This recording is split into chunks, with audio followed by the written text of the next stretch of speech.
You are listening to PodKISStory Refocused. From the PodKISS and the KissFAQ podcast, Ace Frehley.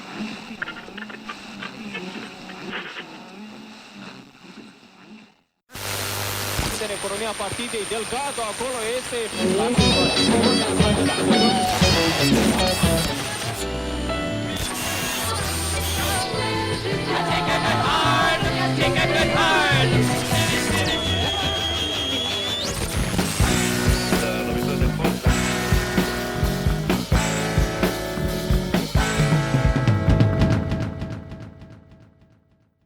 We are rolling. Ladies and gentlemen, we have Ace Frehley. It's Fraley, not Frehley. Paul Daniel Fraley was born on April 27, 1951, the youngest child of Carl and Esther. While Kiss's own official biography, Behind the Mask, and newspaper reports about Ace's activities have often noted his middle name as David, that is not correct. In November 1979, on KJR in Seattle, Ace laughingly answered a fan's questions about middle names, seemingly more seriously than the other answers of Rupert, Bangor, or Caesar. My middle name is Danny. Ace's father, an electrical engineer, was then a 47-year-old son of German and Dutch immigrants by the time the future spacemen arrived. Ace's brother Charlie, in his Growing Up Fraley online feature, once described his father thusly. Carl Daniel Fraley was born on July 4, 1903, in Bethlehem, Pennsylvania. Remember, at this time, electricity had only been in common usage for about 2 decades, and young Carl had more than a passing interest in this new miracle of science. He was a kid who you would always find taking things apart and putting them back together again. And I'm sure it's certainly no coincidence that brother Paul ended up with those very same genes in large measure. Whereas young Carl was probably busy taking apart motors or switches or whatever he could get his hands on, brother Paul loved to take apart his electric guitars, usually redesigning them in one way or another with more pickups or bigger pickups. Then, of course, there was the artwork that followed. So young Carl's fascination with electricity eventually became a major interest in his life, to be rivaled only by one thing, and that would be none other than music. As talented as our father may have been with electricity, he was amazing on the keyboard. He studied piano for many years, intending, as he once told me, to make it his profession. My father played piano all the time. He had studied classical music for many years. He planned on being a professional musician, but the Depression hit. His mother got ill, and he had to. I believe he was a student at Lehigh University, Pennsylvania, and I believe he had to drop out of school to come home and take care of his ailing mother. And I guess he never finished graduating, and he never was able to pursue his musical dream. But he was also an incredible mathematician, and he was actually an engineer. And he was just great with numbers. He ended up making a living as an engineer, winding various types of motors and designing transformers and motors for various companies. He worked for elevator companies for many years, doing all their work. An elevator motor burns out, bring it to Carl, he fixes it, and it runs forever. He had a great reputation in the business, and he was just very, very good at what he did. It's interesting to note that in various U.S. Census records from 1880 to 1910 and his grandfather's World War I draft deferral, that the family's surname was spelled Frehley, F-R-I-E-B-E-L-Y, a far cry from Fraley. While Ace has suggested that his grandmother was Cherokee, census records indicate that both Esther's parents were of German origin. Both of his parental grandparents had both been born in Pennsylvania, making them the more likely source of any direct native connection, if other than a family tale. The German side of the family came via Ace's mother, Esther Anna Hecht, who had been born to immigrant parents in Norlina, North Carolina in 1920 to Robert Carl Wilhelm Hecht and his third wife, Charlotte. Esther grew up in the countryside of New Hanover, though she would revisit her relatives with her children throughout their childhood. Again, Charlie Fraley. We used to go there every summer for 2 weeks and stay at different aunts and uncles' houses and stuff. I'd just be like a farm boy for 2 weeks. Paul and I would do that.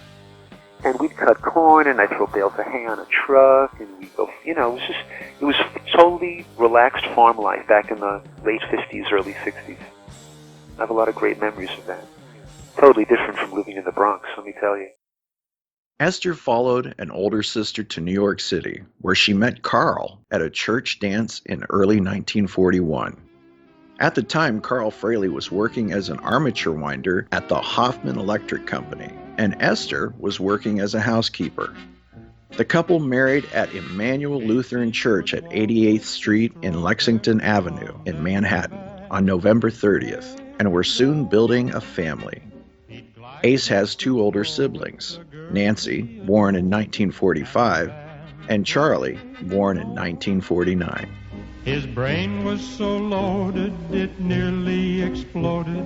The poor girl would shake with the load. He'd ne'er leave the girl with the strawberry curl, and the band played on. That song snippet playing in the background, other than being a recording of The Band Played On by Guy Lombardo, was the song Ace's Aunt Ida recounted Esther singing after telling her that she had met Carl Fraley at a dance. Ace grew up in a small 3-bedroom apartment on Marion Avenue near 201st Street in the Bronx. It was just off the Mosholu Parkway near the New York Botanical Garden and the Bronx Zoo. Middle class, his neighborhood represented the sort of melting pot New York City embodies so well. Charlie recalled that it was pretty cramped, and he and Ace shared a room together.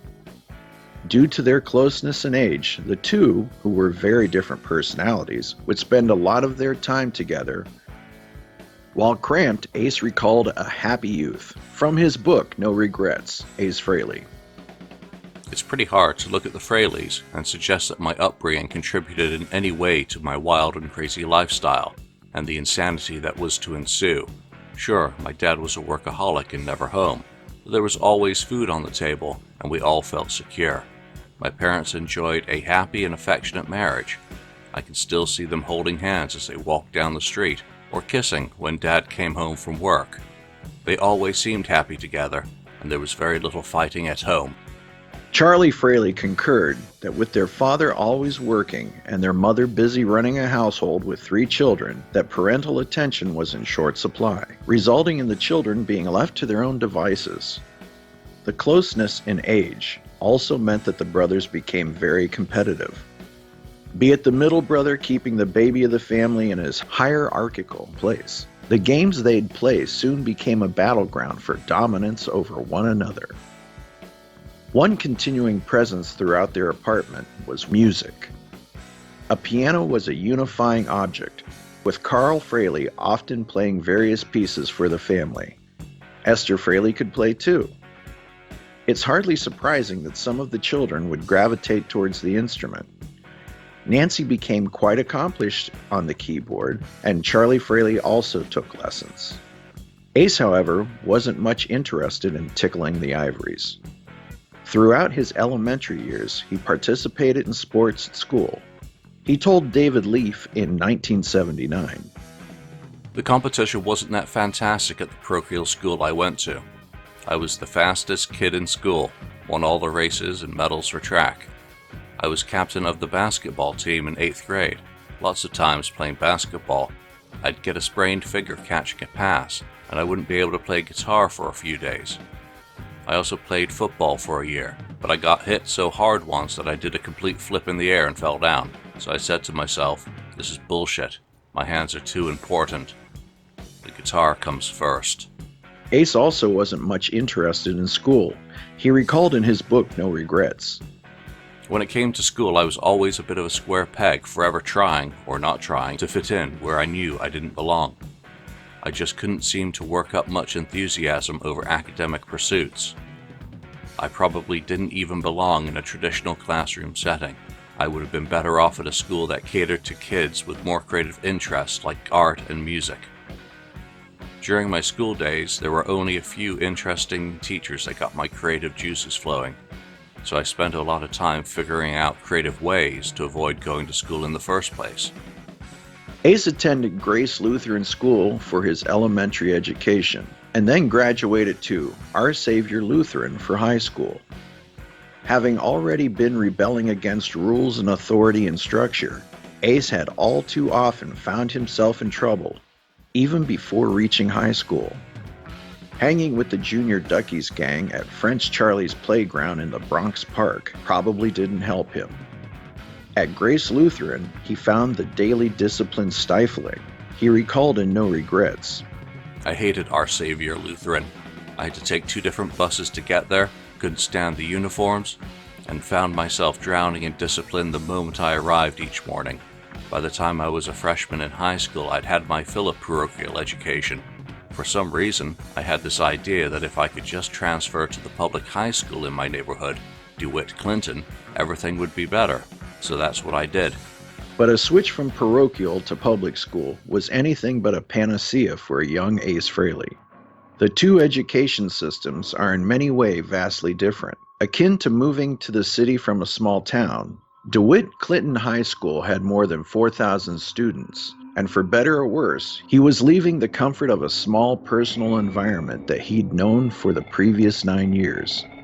At DeWitt, it was almost like the Lord of the Flies, and Ace wasn't part of an established clique or social group, but knew a few people and was soon hanging out with the musically inclined, daydreaming of rock and roll during class, or in the park across the street with his buddies. Other notable alumni from DeWitt include Stan Lee, Robert Klein, and Neil Simon. But Ace wouldn't graduate. Even though he excelled in art and became something of a teacher's pet, getting him out of the trouble he invariably found himself in. Unfortunately, after the death of that teacher, he got kicked out of DeWitt and went to Roosevelt High School on East Fordham Road, where he ultimately dropped out to focus on the band he was in at the time. He did later go back and obtain his diploma at the urging of his then-girlfriend, Jeanette. Leaving junior high school, Ace had already started drifting away from the budding gang life that was taking some of his friends on a different path. It wasn't a particularly thought-out process. Ace's interest in music was simply taking him in a different direction, to breaking into warehouses and fighting in parking lots. In this clip from Ace's interview for the Musicians Institute Conversation series in 2018, Ace described where gangs and music intersected. Yeah, I got involved with a gang because I got tired of getting beat up. You know, when you're in a gang, you have protection. You know, you're walking down the street and somebody wants to pick a fight with you and his buddy will go, "Don't pick a fight with him, he's in the Ducky Boys." You know, and what movie was the Ducky Boys were in that movie, The Warriors? What is that? Is that the name of the Yeah. film? Whatever. But that's pretty much why I got involved with the gang scene, even though it wasn't something that I really was excited about or really wanted to do. I just wanted protection. And what happened was, as I got older, you know, I joined the gang when I was about 13, and that's around the time I picked up a guitar. So by the time I was 14, I was already in bands and performing on weekends at like church dances and so on and so forth, wherever we could play. So by the time I was like 15, I was really into it and working almost every weekend. And I'd be getting calls from the guys in the gang going, "Hey, we got a fight tonight in a schoolyard, you know, bring your switchblade." And I'd say, "I can't go, I got a gig." So pretty much music kind of got me out of that whole gang scene. It saved my life. Like millions of others, the Beatles' appearance on The Ed Sullivan Show on February 9th, 1964, affected both of the Fraley boys. Charlie Fraley had already started playing classical guitar, being a shyer youth due in part to a stammer, while Ace was out on the streets. While he may have dabbled with his older brother's guitar, the acoustic guitar didn't really excite young Ace until a friend brought over a guitar of the electrical variety. Ace would go over to that friend's house to play the electric guitar. Finally, he had found something that had excited him. Where his brother had gravitated towards traditional folk and the music of Peter, Paul, and Mary, or Paul Simon, Ace was blown away by the electrified sounds of the guitar. He later told Frank Rose in Circus Magazine, I was amazed. I mean, holy shit. That was unbelievable what came out of the amplifier. I freaked. He was playing songs like Wipeout and Walk Don't Run, and I went nuts.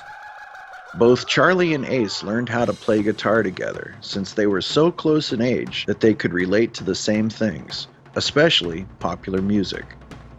For Christmas 1964, Ace's parents gave him his first electric guitar, which according to Charlie Frehley, may have been the Zimgar Starburst that he had had. That would be that Zimgar Starburst guitar that he had. Had terrible action. It was awful. I mean, I think the first real good guitar he got was like maybe a knockoff on a Stratocaster. That wasn't a Fender, but it was another brand, and then he ended up getting Fender guitars. Ultimately, it was Les Pauls all the way. I'm sure when he saw Jimmy Page playing a Les Paul and Eric Clapton playing a Les Paul, that was it.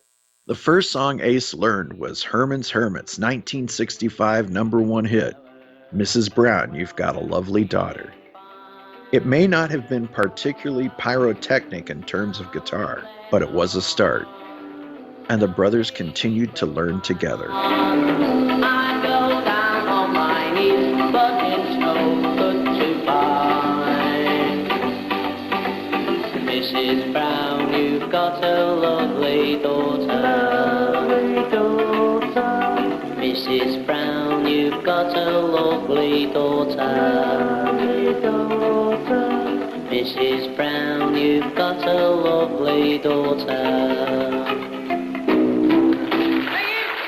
Charlie Fraley recalled, We learned how to play guitar together, right around 1964, 65, when the Beatles were just doing everything, just turning music around. Everybody wanted to grow their hair long and play guitar.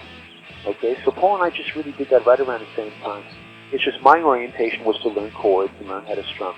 Right away, he didn't want to deal with chords, just wanted to pick out the note and turn the volume on the amp all the way up to the top. That's all he wanted to do. Even before he could really play, that's all he wanted to do. And we all went through some growing pains. My ears, still a little sore from that. But he learned quick, and within a year, he was so, without lessons, he was so proficient. It was just amazing. There was this one song that we played by a group called, remember the Blues Magoos? Mm-hmm. Okay, they had a song named We Ain't Got Nothing Yet. We ain't got nothing yet. And then there was a little guitar instrumental section. It went, we ain't got nothing yet. And it went, and he, after 1 year, self-taught, he nailed that perfectly. He was like 15 years old. And he was playing with that kind of dexterity. Just natural talent. And then, between Eric Clapton and Jimmy Page and all those guys that became so popular in the late 60s, he was in bands playing all their music. And he just developed his chops, using, them as a bass line, and then he just developed his own style. But he had great music and, he had to learn from. And it was just a great time in music, when there was a lot of great stuff, being produced.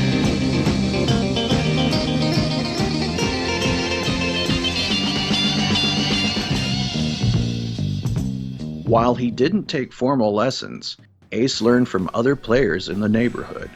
One such player was better known as Pepe Castro, from the reference Blues Magoos, whose family lived in the same neighborhood. Ace got Pepe's number from his mother and called him up asking for some pointers. Pepe was more than willing to sit the young Ace Frehley down and show him how to play a few bar chords. The success of the Magoos certainly made it clear to Ace that someone like him from his neighborhood could make it. And it didn't go unnoticed to Peppy that the Magoos are honored in Ace's pentatonic solo on Love Gun, the title track from the 1977 album. In a Vanya Land interview, Pepe Castro commented, "The Magoos were one of the acts that signaled to him that he could do it. He loved all the greats, Zeppelin and all that stuff, but the Blues Magoos were a little local act that came from the same neighborhood and said to him, 'Hey, if those guys can do it, I can do it.'" Within a year of taking up the electric guitar, Ace was playing in bands. His first would be with his brother, loosely named the Microorganism. Charlie Fraley explains. Very early on, when we were still in high school together, we were in a band called the Microorganism. What can I tell you? That's what it was called. And we didn't gig much. We just actually practiced for a while, and then it just kind of fell apart. We were just young kids. I was like 16. Paul was 15. I brought him in, to play lead and stuff, and a drummer from, a friend I knew from my school. And, it was just kid stuff, but I already saw that, Paul was really, on his way to being a great, great guitarist. That's all he wanted to do. He said, I'm going to make it. And he just stuck with it. A succession of other bands followed, such as The Exterminators, The Outrage, and The Four Roses. By the age of 16, Ace felt his prospects were halfway decent as he progressed from school talent shows to bars and clubs, as his repertoire grew from a few Beatles songs and hits of the day such as Wipeout by the Safaris, which he would later reference on his 1978 solo album. However, the Beatles didn't do much for the rebel in Ace, who naturally seemed to gravitate towards the bad boy image of the Rolling Stones. From Ace's interview for the Musicians Institute Conversation series in 2018. The Beatles and the Stones. When I was 13, I remember getting the single of I Want to Hold Your Hand, and they all had those matching suits, with no collars, and of course, and the Rolling Stones, huge fan of the Rolling Stones. Actually, more so than the Beatles, because, I'm attracted to bad boys. Because I grew up that way. I played ping pong with Keith Richards at Shea Stadium before they went on to do their concert. True story. Ace's musical epiphany took place at the end of March or early April 1967. Unlike the Beatles' appearance on The Ed Sullivan Show in 1964, Ace doesn't recall the specific date that he attended the Murray the K Presents Music in the Fifth Dimension showcase at the RKO Theater on 58th Street and 3rd. The showcase was massive, running for 9 days from March 25th, with Mitch Ryder with guitarist Jim McCarty, who is one of Ace's main American guitar influences, headlining from the 27th. Other acts included Wilson Pickett, The Cream, The Who, Jim and Jean, The Blues Project, Chicago Loop, Mandela, and at various engagements, Phil Oakes. Also on the bill, Simon and Garfunkel, the Blues Magoos, and the Young Rascals. The shows themselves started at 10 a.m. and lasted all day. Literally, that is a menu chock full of popular music that has lasted through today.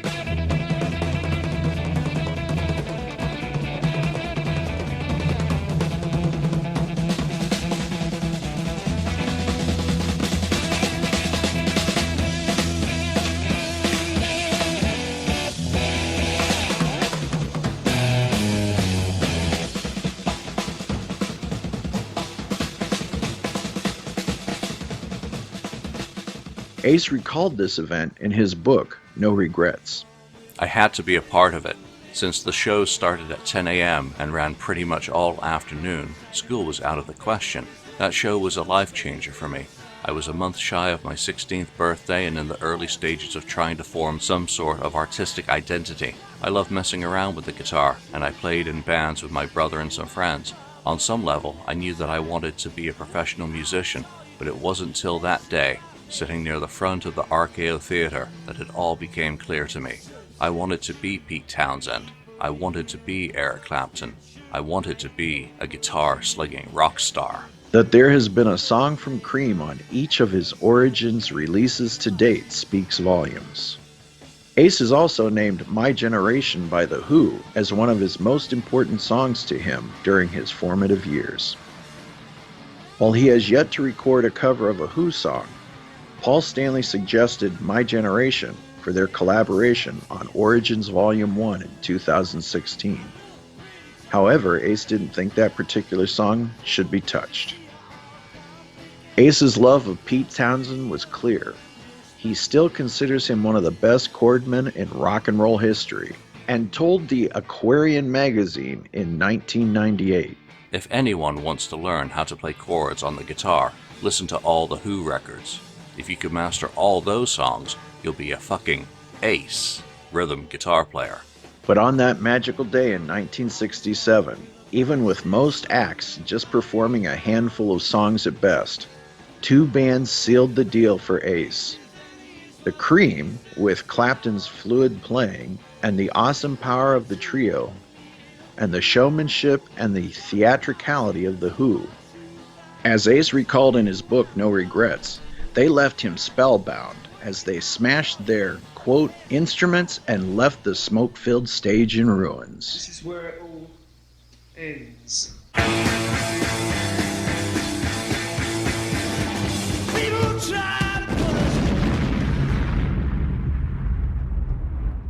If there needed to be another hammer from the gods to get Ace Frehley on his path, he would also bear witness at Led Zeppelin's first New York City appearance at the Fillmore East on January 31st, 1969, as they opened for Iron Butterfly. I'd like to introduce Led Zeppelin to you. On bass and Hammond organ when it's available, John Paul Jones. John Paul Jones. On drums, trombone.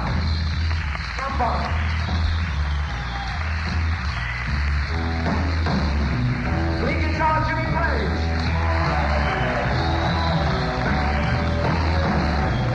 And myself, Brother Platt.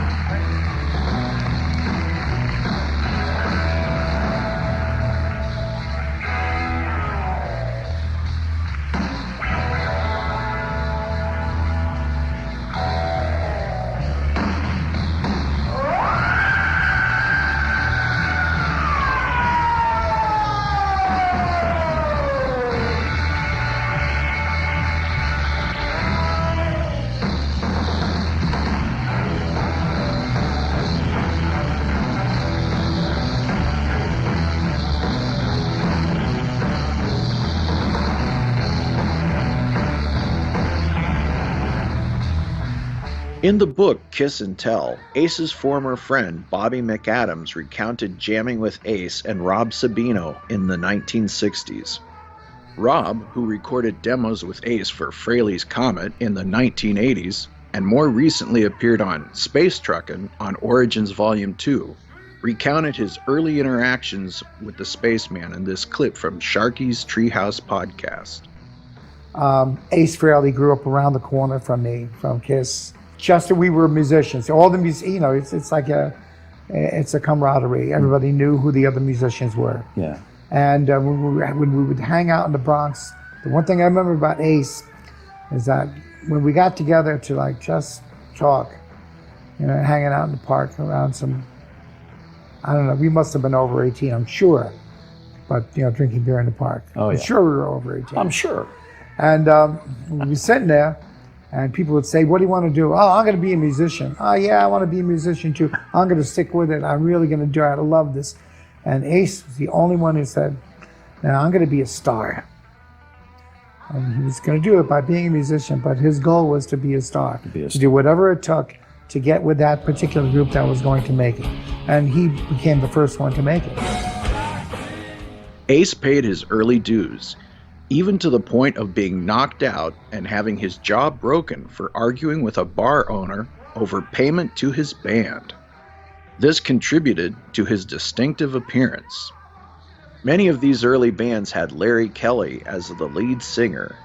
Larry and Sue Kelly received a writing credit on Ace's Rip It Out from the 1978 solo album. The first of these bands would be the Magic People, which was active from late 1967 throughout 1968. Moving around, often with members coming and going, Ace also played with a band called King Kong throughout 1968, with the band eventually becoming Cathedral, a band name also used by a pre-Kiss Gene Simmons. Somewhat more shockingly, Gene Simmons and Ace Frehley's orbits may have almost crossed paths with members of various bands that they each played with. Paul Fraley had been given his nickname Ace by one of his King Kong bandmates for regularly setting him up on dates. "You're a real ace," he would proclaim. By the time he was in Melimo, Paul Fraley would make the formal switch to solely using his nickname. Certainly by the time Kiss came around, there was already one Paul, so his nickname came in handy to help differentiate between the two. Obtaining his high school diploma gave him access to new job opportunities, and for a while Ace worked as a mailman at the Times Square station. He didn't last long, and also worked as a messenger, liquor store delivery boy, and a cab driver. A non-nefariously obtained 1Y draft classification also left him relatively safe from call-up to serve in Vietnam. Ace was bouncing around from band to band, looking for that elusive band that would serve as the vehicle to deliver his dreams. He sometimes would be playing in multiple bands concurrently. Ace was building a reputation around the Bronx in the local music scene. By 1970, he'd be playing in a band named Honey, performing at a variety of pubs and clubs, such as the Fore and Aft in New Rochelle, and the Rustic Pub, and Fantasy East in the Bronx. Honey lead vocalist Rich Sercel recalled, "I had heard through the grapevine that a band in the Bronx was looking for a singer, so I showed up for an audition in somebody's basement. I dragged a friend George along with me because I did not know what I was getting into. Paul asked me to sing a few Rolling Stones songs, and maybe even a Humble Pie tune, although I'm not sure on that last one. At the end of playing together for a while, he turns and says to me, 'We are playing in a club on Friday,' and that was pretty much it. I guess that was his way of saying I was in his band. I do remember my friend George asking him to play a certain obscure song by a British group called The Move, and after a quick listen, he said he had had it down. We both listened in amazement as he played it perfectly. The funny thing is, it was a song called Hello Susie, which Honey ended up playing later on."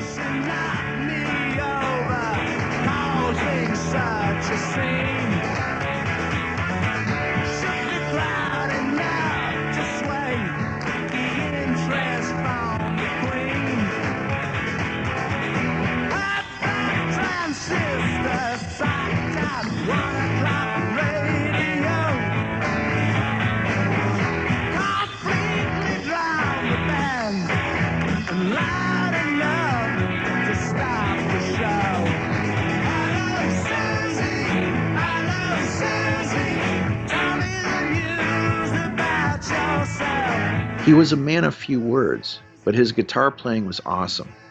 He could play any lead or solo note for note. He would always stand close to me on stage with his guitar slung very low. He had the look of a rock star and the chops to back it up.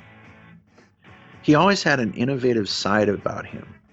For example, he would have foot switches near him, and something strange would always happen when he used them.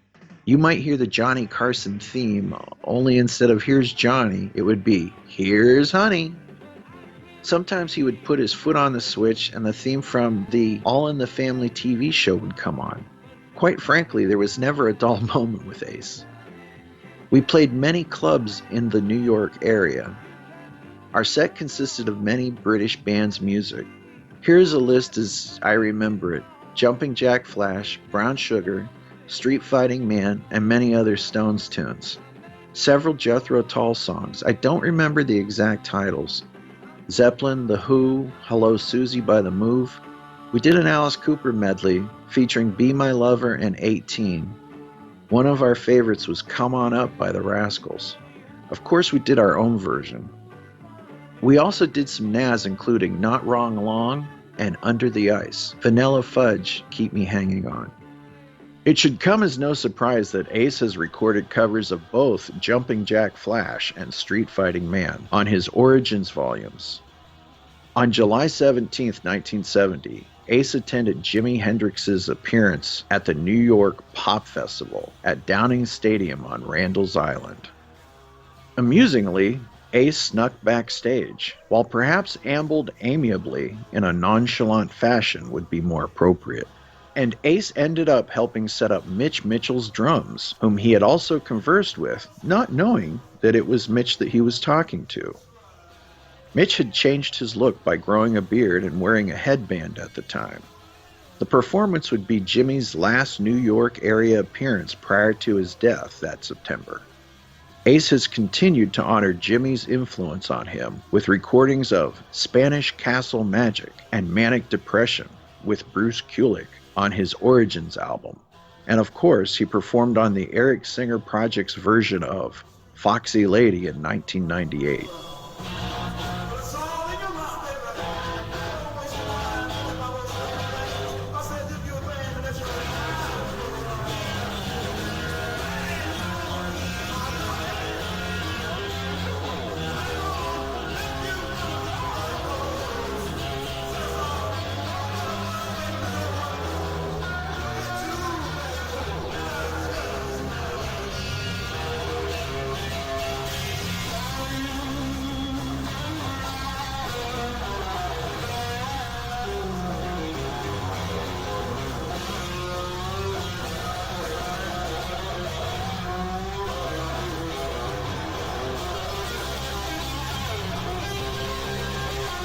In another clip from Ace's Musician Institute Conversation Series interview in 2018, Ace recalled the bizarre encounter.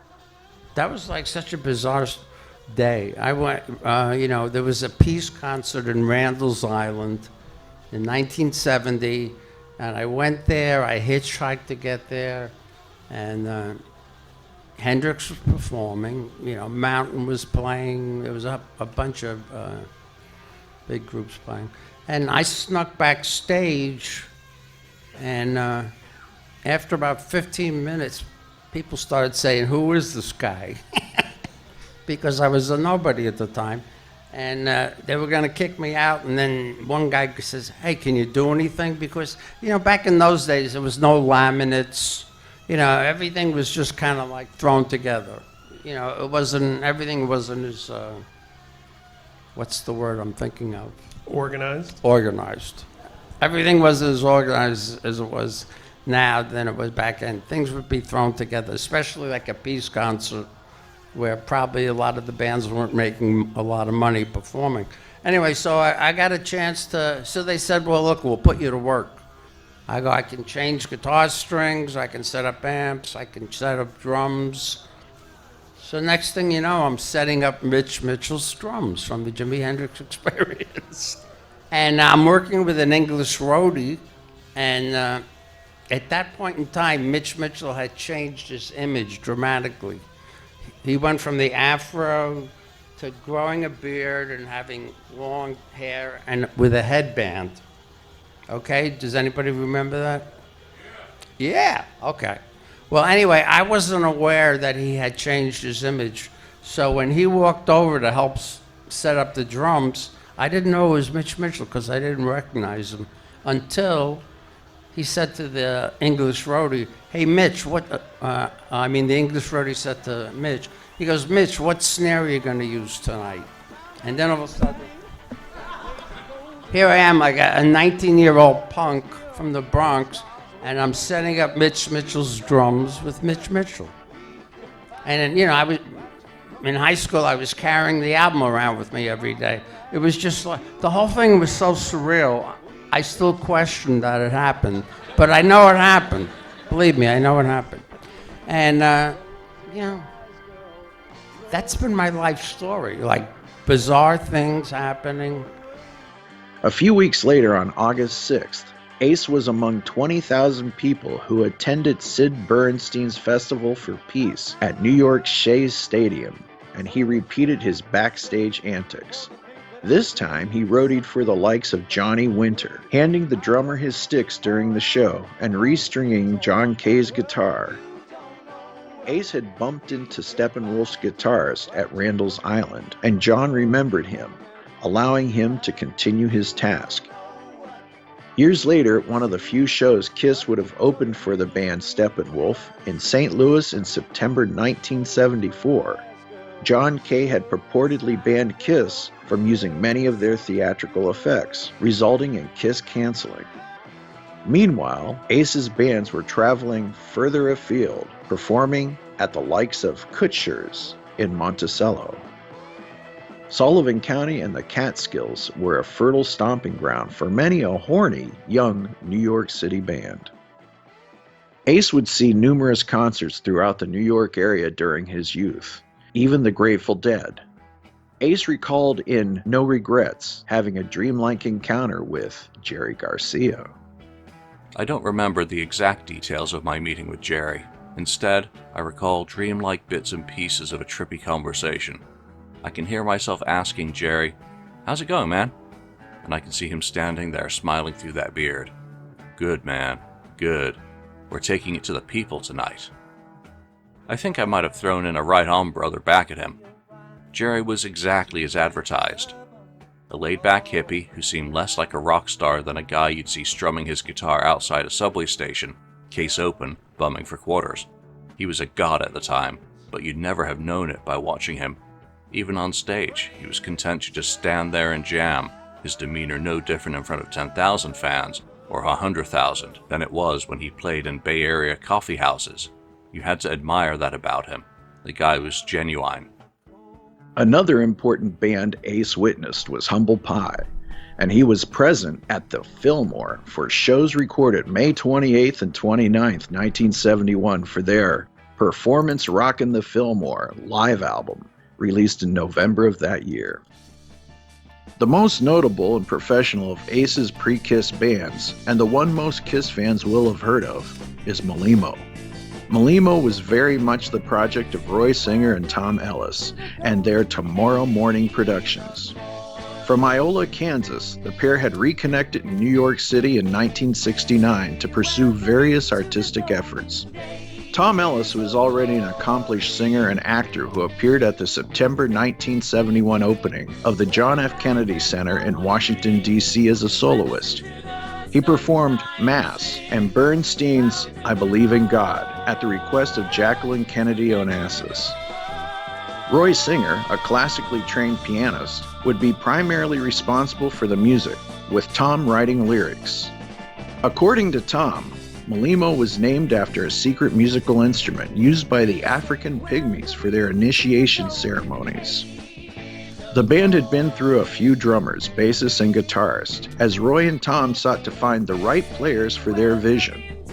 Melimo had already been in the studio prior to Ace being recruited, probably through an ad in the Village Voice.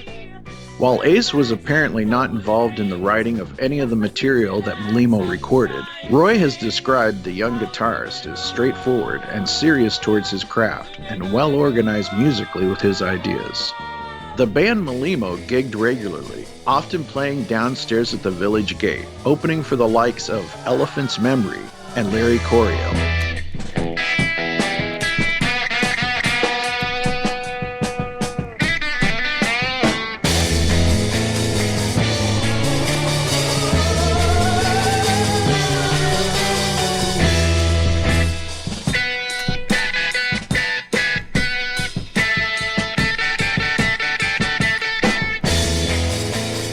It was probably there that they were recruited to appear on a broadcast of the syndicated Rock Stars radio show, hosted by Richard Robinson, by producer Kenny Weikart.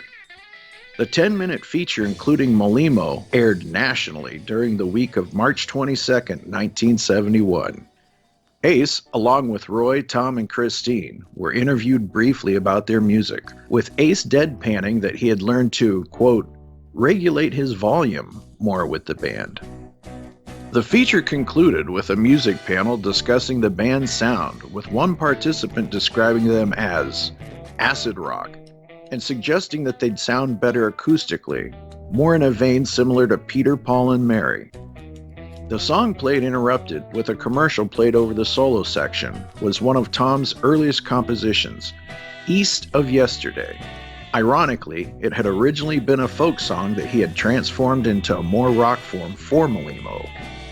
Other songs recorded by Melimo in December 1970 included City of Tears, Alone Together, and the extended Pleasure Palaces, a trilogy from which two of the circulating demo snippets come from, without their transitional music.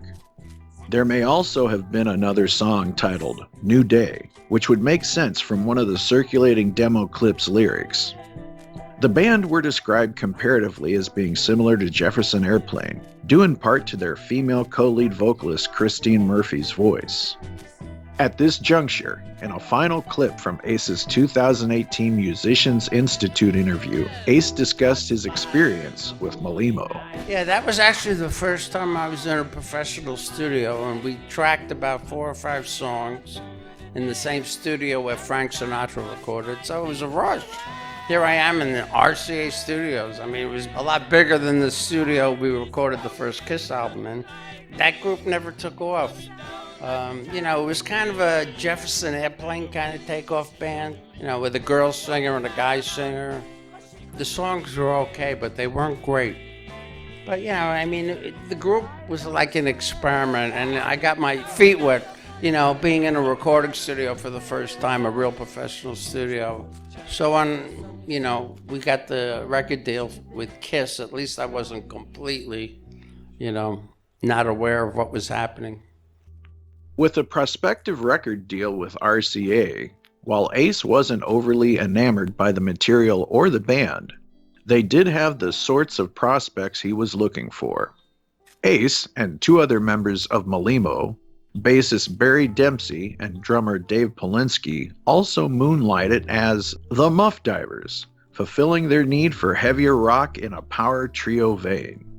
Charlie Fraley recalled seeing Melimo play at the Village Gate. I went to see him at the Village Gate play with Melimo one time, and it was a soft kind of band, kind of reminiscent of like Spanky and Our Gang, that kind of thing with a female lead singer, a poppy kind of sound. Paul would play lead on some songs, he would play acoustic guitar on other songs. He was always into ballsy heavy metal, that Zeppelin was like, the ultimate, that kind of punchy, strong, rock rhythms that he could play his wailing lead guitar to. So Melimo didn't really cut it for him. It was just something to do until the opportunity came along. At least 3 songs were recorded at RCA for producer Steven Schwartz, and these surfaced on an acetate in 2014, the likely victim of a band member's record collection unwittingly sold in a garage sale, though only samples circulate. Unfortunately, the album was abandoned when the label pulled the plug on the sessions. Melimo's end was abrupt. They were booed off the stage in April 1971 while opening for Phil Ochs, who was transitioning back to folk from rock. Melimo's heavy rock was not appreciated, and the pairing with Phil was an inappropriate billing. A Village Voice review noted that audience members were seeking respite from the noise in the venue's washroom due to the volume of the unlisted opener. The Times described the band as a loud and offensive rock band and noted, the group, Melimo, included a male singer who wore skin-tight pants and spent the whole hour waving his behind at the audience. There was a girl singer who screamed unpredictably during the songs. Members of the band felt that they were heading in the wrong direction, and they decided to take time to regroup. Tom Ellis recalled Ace during this time with the band.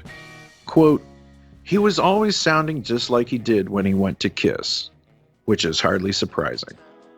A fun tangent, Looking Glass, a band that had a hit with Brandy You're a Fine Girl, and later included Stars guitarists Brandon Harkin and Richie Rano, rehearsed at the band's loft at 414 Broadway. While Ace went his own way, he remained friendly with the band members as they transformed into Tomorrow Morning. Members of Melimo were invited to Kiss's showcase at the former Fillmore East in January 1974. Funnily enough, Tomorrow Morning was also signed to Casablanca Records in 1973 and released a single, Freewheeling, backed with I Wished I Was in California, in the summer of 1974. Like many other acts at the fledgling label, they were produced by the house team of Kenny Kerner and Richie Wise. But it didn't go anywhere, and the material recorded for an album was never officially released. With the failure of Melimo, Ace was lost in limbo, and he was looking for his next opportunity. In early December 1972, Ace was shown a promising ad in the Village Voice that had caught a friend's attention. It read simply, "Lead guitars wanted with flash and ability. Album out shortly. No time wasters, please." Ace made the call and was put through the same questioning that Peter Criss had endured about his looks and credentials. Was he fat? Are you tall? And so on and so forth. Having passed the initial inquisition, Ace was invited down to one of the open auditions. Ace was driven down to the audition by his mother. He was still living at home and had begged for her help so that he could take his amplifier and guitar more easily across town. Famously, Ace showed up wearing one orange and one red sneaker, and he declined to fill out the band's official application form. After listening to them run through the song, Ace put all of his bags of tricks to work as he ripped through the song Deuce with the trio. The rest, they say, is KissFAQ. But that's a story for another time. PodKISStory Refocused is an audio documentary about the early years of KISS, a joint program between the PodKISS and the KissFAQ podcast. Any samples of music or TV heard here remain the property of their owners. Opinions heard here do not necessarily reflect the views of our staff. If you like something you've heard, buy it today. Support the art and the artist. If you enjoy the show, like KissFAQ or the PodKISS on Facebook or Twitter, and please rate us on iTunes. Thank you for listening to PodKISStory Refocused.